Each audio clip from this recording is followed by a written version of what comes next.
Bondades de la raza cimental.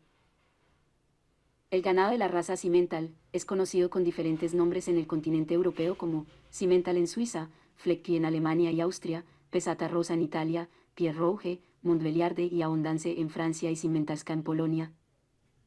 1. Capacidad de adaptación, ya que la raza Cimental ha demostrado un gran desempeño en condiciones diversas como las zonas áridas y semiáridas, así como en el trópico húmedo. 2 y 3. Alto índice de fertilidad y precocidad, ya que la raza Cimental alcanza su pubertad a muy temprana edad y puede ser considerada en los meses de empadre, a los 15 meses de edad, por lo que normalmente las hembras de esta raza vacuna tienen su primera cría a los 2 años de edad con manejo adecuado, logrando producir un ternero por año.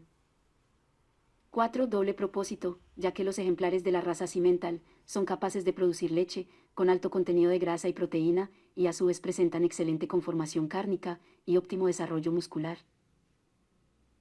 5. Longevidad. En la raza Cimental es muy importante destacarla, ya que permite un sinnúmero de cruces, aportando todas las bondades anteriormente comentadas. Sobre todo está siendo utilizada con la visión de aumentar la producción de más kilos al momento del destete en ganado comercial y transmitiéndolas en las vacas de reemplazo.